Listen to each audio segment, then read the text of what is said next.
నమస్తే, నేను ఇందు. పవన్ కళ్యాణ్ గారు జనసేన పార్టీని రాష్ట్రమంతా బలోపేతం చేయకుండా తనకు అనుకూలమైన స్థానాలకే బలోపేతం చేస్తున్నారంటూ వైసీపీ నేతలైతే కొన్ని కథనాలు అయితే రాస్తున్నారు. మరి దీని గురించి మాట్లాడడానికి మనతో పాటు జనసేన రాష్ట్ర అధికార ప్రతినిధి శ్రీనివాస్ గారు ఇప్పుడు మనతో ఉన్నారు.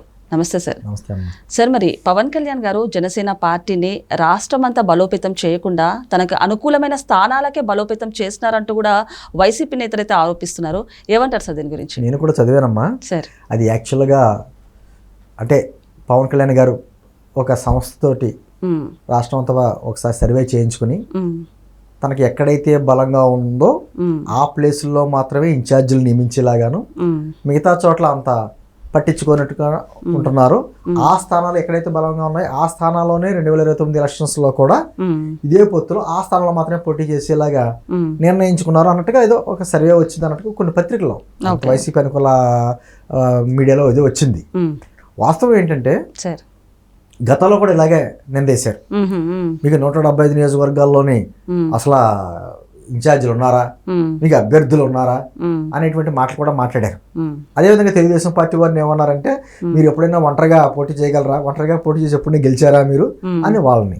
బీజేపీ వాళ్ళని ఏమన్నారు, రాష్ట్రంలో అసలు మీకు ఓటు బ్యాంక్ ఏముంది, మీరేం చేయగలరు రాష్ట్రంలో అని చెప్పేసి మాట అన్నారు. అందుకని వైసీపీ వ్యతిరేక ఓటు చీలకూడదు అనేటువంటి ఉద్దేశంతో చీలనివ్వను అని చెప్పేసి ఘంటాపథంగా చెప్పి పవన్ కళ్యాణ్ గారు కూటమిలో ఈ 3 పార్టీలు కలిసి ప్రయాణం చేసేలాగా ఒక ఏర్పాటు చేశారు. కొన్ని సందర్భాల్లో మరి బీజేపీని కూడా ఒప్పించే ప్రయత్నం కూడా చేశారు.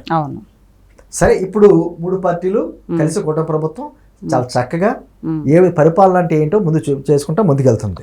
దీన్ని ఏదో రకంగా చిచ్చిపెట్టాలి అంటే మనుషుల్లోని ఒక విషబీజాలు అంటారు చూసారా, ఆ నాటితే దాని మీద చర్చ జరుగుద్ది.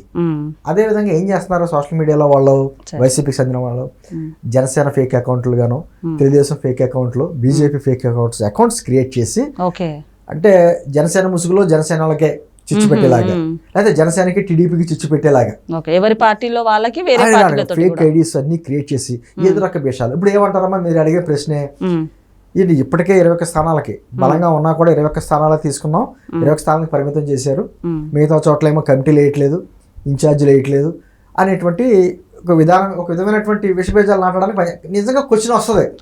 అరే సంవత్సరం అయిపోయింది, మా పార్టీకి ఇంకా కొన్ని చోట్ల మీ ఇన్ఛార్జీలు లేకుండా అయిపోయింది, కొంతమంది ఇన్ఛార్జీలు పార్టీలోంచి వెళ్ళిపోయారు, కొంతమంది ఇన్ఛార్జీలు ఎమ్మెల్యేలు అయ్యారు, కొన్ని బలమైనటువంటి గోదావరి జిల్లాలో కూడా ఇన్ఛార్జీలు లేరు, పార్టీని పట్టించుకోవట్లేదు అని క్వశ్చన్స్ రేజ్ చేస్తారన్నమాట. అంటే జన సైనికుల్లో కూడా ఏంటి పార్టీని కాకుండా కేవలం ప్రభుత్వంలో పరిమితం అయిపోయారు అనేటువంటి భావన వచ్చేలా విధంగా ఇటువంటి క్రియేట్ చేస్తారు. నిజంగా ఏమైందంటే ఈ సంవత్సరం పాటు ప్రభుత్వం ఏర్పడింది, ఎటువంటి పరిస్థితుల్లో వీళ్ళు అధికారంలోకి వచ్చారో మన అంతగా తెలుసు. రాష్ట్రం చాలా చిన్నాభిన్నం చేసి ముక్కముక్కలకి చేసి వెళ్ళిపోయాడు జగన్మోహన్ రెడ్డి. దాన్ని మళ్ళీ పరిపాలన గాడిలో పెట్టడానికే చంద్రబాబు గారు లాంటి సీనియర్ నాయకుడికే అసలు అర్థం కాని పరిస్థితి, ఒక సెట్ అవ్వడానికి చాలా ఇదే పరిస్థితి. దాంతోపాటు ఎక్కడా కూడా సంక్షేమం ఆగకూడదు, అభివృద్ధి ఆగకూడదు, ఈ 2 కళ్ళగా చూసుకుంటూ వెళ్ళాలి. దాంతో ఏమంటే పార్టీల కంటే ముందు రాష్ట్రం గురించి లేదా ప్రభుత్వం మీద దృష్టి పెట్టవలసిన పరిస్థితి. రాష్ట్రాన్ని తిరిగి గాడిలో పెట్టాలంటే ముందు పార్టీ కాదు, ముందు ప్రభుత్వాన్ని గాడిలో పెట్టాలని చెప్పేసి పాలన గాడిలో పెట్టాలనే ఉద్దేశంతో ఇటు చంద్రబాబు గారు కావచ్చు, పవన్ కళ్యాణ్ గారు కావచ్చు, లోకేష్ గారు కావచ్చు, వాళ్ళ పరిధిలో ఏ విధంగా తన శాఖలను బలోపేతం చేయాలనే ఉద్దేశంతో పనిచేసుకుంటూ వెళ్తున్నారు. ఈ రోజు పవన్ కళ్యాణ్ గారి ఉద్దేశం ఆయన మాట్లాడదామండి. గతంలో ఎప్పుడైనా ఇటువంటి రోడ్లు కానీ మారుమూల ప్రాంతాలకి కేంద్రం నుంచి నిధులు తీసుకొచ్చి రోడ్లు వేయాలి, అదేవిధంగా రాష్ట్రం నుంచి జాగ్రత్తగా నిధులు తీసుకొచ్చి ఎక్కడెక్కడ ప్రతి గ్రామ పంచాయతీలో కూడా రోడ్లు కలకలాడాలి. ఎందుకంటే మనం ఏమంటుందమ్మా ఇందు, రహదారులే జాతికి రథ చక్రాలని, ప్రగతి రథ చక్రాలని చెప్పేసి మాట్లాడుకుంటాం, కానీ గత 5 సంవత్సరాల్లో గుంతల మధ్య రోడ్లు ఎత్తుకునే పరిస్థితి, అటువంటి కనీస గుంతలు కూడా పోడ్చేటువంటి పరిస్థితి. దాని మీద పెద్ద కార్యక్రమం చేసాం జనసేన పార్టీగా రోడ్ల గురించి.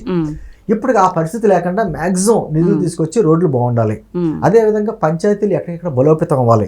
గతంలో పంచాయతీలకు వచ్చి నిధులను కూడా డైవర్ట్ చేసేసారు. అటువంటి పరిస్థితి లేకుండా వాళ్ళకి సంబంధించిన నిధులు వాళ్ళ అకౌంట్లోనే పడాలి, వాళ్ళ గ్రామంలో వాళ్ళు నిధులు ఖర్చు పెట్టుకోవాలి. అటువంటి ఏర్పాటు అంటే తన శాఖకి సంబంధించి ఈ విధంగా చేయాలి. అదేవిధంగా అటవీ భూములు ఈ విధంగా రక్షించాలి. గతంలో అటవీ భూములను కూడా ఆక్రమించేసుకున్నారు, వాటిని కూడా తిరిగి స్వాధీనం చేసుకోవాలి. వాటిని ఆక్రమించుకోవడానికి సహకరించిన అధికారుల మీద కూడా చర్యలు తీసుకోవాలి. అదేవిధంగా చిత్తూరు జిల్లాలో మన కుంకి ఏనుగులు కూడా తీసుకొచ్చాం కర్ణాటక నుంచి. అంటే ఇది పాలన అంటే ఇది, శాఖలంటే ఈ విధంగా నిర్వర్తించాలనే ఉద్దేశంతో పార్టీ మీద కంటే ఎక్కువగా ప్రభుత్వం మీద, పరిపాలన మీద దృష్టి పెట్టారు. సార్ మీరు అన్నట్టు వైసీపీలో ఒక లిక్కర్ స్కామ్ కేసు కానివ్వండి, వల్లభనేని వంశీ గారి కేసు కానివ్వండి, అలాగే పిఎస్ఆర్ ఆంజనేయ గారి కేసు అయితే ఒక సంచలనంగా మారాయి. సో మరి ఈ నేపథ్యంలోనే టీడీపీ మొన్న కూటమి ప్రభుత్వం కూడా చూసుకుంటే మహానాడులో కొన్ని కీలక చర్చలు జరిపారు, కొన్ని కీలక ఇవి కూడా చేశారు. సో ఎక్కడ అభివృద్ధి చెందుతున్నారనే దాంతో ఇలాంటి కుట్ర పొందుతున్నారని చెప్పొచ్చు అంటారా? ఖచ్చితంగా ఏమవుతుందంటే ఎప్పుడైతే ప్రభుత్వం మారిందో మొదటి నెలలోనే మొదలు పెట్టేశారు. అవును, మొదటి నెలలోనే రాష్ట్రం చిన్నాభిన్నం అయిపోతుంది, రాష్ట్రంలో శాంతి భద్రతలు లేవు, ఆరోగ్యశ్రీకి నిధులు లేవు, హాస్పిటల్స్ కి నిధులు రిలీజ్ చేయట్లేదు. అసలు ఆ ఆరోగ్యశ్రీ నిధులు బాకీ పెట్టింది ఎవరు? ఈ ప్రభుత్వం. అదేవిధంగా విద్యార్థులకేమో ఫీజు రియంబర్స్మెంట్ పట్టలేదంటే ఫీజు రియంబర్స్మెంట్ బాకీ పెట్టింది ఎవరు? నువ్వు. అంటే బకాయిలన్నీ వాళ్ళు పెట్టి వచ్చిన నెలలోనే వాళ్ళకి డబ్బులు లేదని చెప్పి మాటలు. కూటమి ప్రభుత్వం వచ్చిన వెంటనే ఇచ్చినటువంటి హామీ ఏదైతే ఉందో పెన్షన్ పథకం పెంచి గతంలో ఉన్న బాకీలు కూడా పెంచిచ్చారు. మొదటి నెల నుంచే, మొదటి తారీఖు నుంచే. ఇప్పుడు రేపు పొద్దున్న 1st తారీఖు ఆదివారం వచ్చింది. ఈ రోజు అమౌంట్ వేస్తున్నారు అన్ని చోట్ల. ఒక రోజు ముందే, ఏ సెలవు రోజుకి ముందు రోజే వెళ్ళి పెన్షన్ వేసే. గతంలో ఎప్పుడైనా చూసామా? గతంలో ఎప్పుడైనా ఆంధ్రప్రదేశ్ వైపు పారిశ్రామికవేత్తలు కన్నెత్తి చూసే పరిస్థితులు ఉన్నాయా? ఈ రోజు పరిశ్రమలు ఎందుకు వస్తున్నాయి? దాదాపు 8.5 లక్షల కోట్ల రూపాయల పెట్టుబడులకి ముందుకు వచ్చి ఎంఓఏలు చేసుకున్నారు. అవన్నీ కేవలం ఎంఓఏలు చేసుకోవట్లేదు, పరిశ్రమ కూడా స్థాపించేటువంటి పరిస్థితులు వస్తున్నాయి. కడప ఉక్కు ఫ్యాక్టరీకి 3 సార్లు శంకుస్థాపన చేశాడు జగన్మోహన్ రెడ్డి, రాజశేఖర బిడ్డ అని చెప్పుకుంటాడు. మరి ఈ రోజున మళ్ళీ నేను శంకుస్థాపనలో డైరెక్ట్ కొబ్బరికాయ కొట్టడమే అని చెప్పేసి మాట మహానాడులో చెప్పాడు చంద్రబాబు గారు. గతంలో ఇటువంటి చెప్పుకోవడానికి ఏమైనా ఉందా?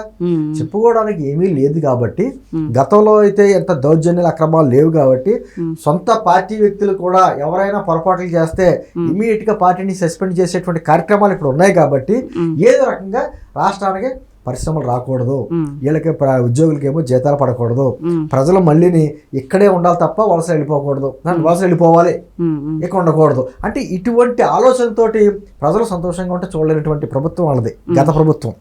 అందుకని ఇప్పటికే కూడా కుట్ర, రాష్ట్రంలో ఏమి లేదు, అది లేదు, ఇది లేదు. గతంలో సాక్షి పేపర్ చూస్తే ఎక్కడ లేని అభివృద్ధి అంతా అక్కడ కనబడేది. పరిశ్రమలు, అద్భుతమైన పరిశ్రమలు అనేవారు. ఎక్కడ వెతుకుతున్నా మనకు కనిపించే కాదు. అద్భుతం ఏంటంటే వడివడిగా, లేకపోతే రకరకాలుగా రోడ్లు అంట. రోడ్లు అటువంటి రోడ్లు ఎక్కడ ఉన్నాయో మనకు అంత అద్దాల్లా రోడ్లు అని చెప్పేసి అని పెట్టుకుని రాసుకునేవారు, మనకు కనపడేవి కాదు. ఇప్పుడు ఏం చేస్తున్నారు? ప్రతి రోజులు వేస్తే ఏడుపులు, పెడబబ్బలు, రాష్ట్రం అల్లకల్లోలం అయిపోతుంది అన్నట్టుగాను ఒక పెద్ద ప్రచారం చేసుకుంటా ఒక విషయం చెబుతున్నారు.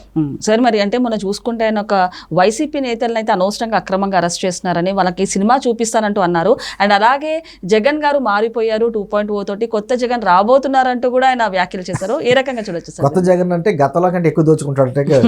అంటే ప్రజలమ్మా ఇప్పుడేం సరే, ప్రజలు చాలా తెలివైన వాళ్ళు, చాలా తెలివైన వాళ్ళు. కాకపోతే కొంచెం పేదరికంతో ఎవరైనా డబ్బులు తీసుకుని ఓట్లు వేయచ్చు, కానీ వాళ్ళకి నచ్చిన వ్యక్తిగా ఓట్లు వేస్తారు. అందరి దగ్గర డబ్బులు తీసుకున్న వ్యక్తులు చాలా ముందు చూపుగా మన గురించి, నా భవిష్యత్తు ఏంటి, నా కుటుంబ భవిష్యత్తు, నా పిల్లల భవిష్యత్తు ఏంటి, రాష్ట్ర భవిష్యత్తు అని చెప్పి ఆలోచించుకున్నప్పుడు జగన్మోహన్ రెడ్డి అంటే ఒక భయంతో కూటమి నాయకులు వస్తే రాష్ట్రాన్ని మళ్ళీ తిరిగి గాల్లో పెడతారనే నమ్మకంతో ఓట్లు వేశారు. మళ్ళీ ఎందుకు నీకు ఇస్తారు ఛాన్స్? ఇచ్చిన అవకాశాన్ని సద్వినియోగం చేసుకుంటే మరో ఛాన్స్ నీకు మొన్నే వచ్చినావు, మొన్నే రాలేదు అంటే అద్భుతంగా 151 స్థానాలు ఇచ్చిన వ్యక్తులే తీసుకొచ్చిన 11 స్థానాలకు పరిమితం చేశారంటే నీలో ఇప్పటికే ఒక పరివర్తన రాలా, పశ్చాత్తాపం కనపట్ల, ఎక్కడా కూడా ఒక సమీక్ష లేదు, ప్రజలే తప్పు చేశారు అనేటువంటి విధానంతో ఈ రోజుకి మాట్లాడుతుంటే మళ్ళీ ఇంకో ఛాన్స్ ఎందుకు ఇస్తారు? అవన్నీ భ్రమల్లో ఉన్నాడు. తన పార్టీని, కార్యకర్తలని కాపాడుకుంటా ఏ మాయమాటలు చెప్తున్నాడు. కానీ జగన్మోహన్ రెడ్డికి మరోసారి అధికారంలోకి వచ్చే అవకాశం కానీ, మరోసారి సీఎం కుర్చీలో కూర్చునేటువంటి అవకాశం కానీ అతనికి రాదు. నేను గతంలో చెప్పేవాడిని, అతని వల్ల పోలవరం కంప్లీట్ అవ్వదు, అమరావతిని మొత్తం చంపేస్తాడు, ఒక్క పారిశ్రామికవేత్త కూడా రాష్ట్రం వైపు చూడడానికి భయపడతారు అందరూ కూడా. అటువంటి పరిస్థితుల నుంచి ఈ రోజున తిరిగి రాష్ట్రాలను గాడిలో పెడుతుంటే ఇటువంటి మాయమాటలు, ఇటువంటి బురద జల్లడాలు, ఇదో రకంగా అంటే కేవలం రాష్ట్రం గురించి ఆలోచించే వ్యక్తి కాదు జగన్మోహన్ రెడ్డి. తన గురించి, తన చుట్టూ ఉన్నటువంటి కోటరీ గురించి ఆలోచిస్తాడు. రోజున తనకేమో ఇన్ని ప్యాకేజీలు ఇన్ని వచ్చినాయా లేదా, అదేవిధంగా తన చుట్టూ ఉన్న వాళ్ళందరూ ఎంత దోచుకుంటున్నారు, ఇదే తప్ప రాష్ట్రం గురించి ఎప్పుడు ఆలోచన లేదు. అతనికి రాష్ట్రం అంటే ఒక సొంత ఎస్టేటు, అతనికి పార్టీ అంటే ఒక ప్రైవేట్ లిమిటెడ్ కంపెనీ, అంతే తప్ప ఈ రాష్ట్రం గురించి మనకు 5 సంవత్సరాలు అవకాశం ఇచ్చారు, అవకాశాన్ని సద్వినియోగం చేసుకోకపోతే తిరిగి పక్కన పడేస్తారు ప్రజలనే ఆలోచన కానీ, అవగాహన కానీ అతనికి లేదు. భవిష్యత్తులో కూడా వస్తుందని కూడా అనుకోను. ఓకే సార్, నమస్తే.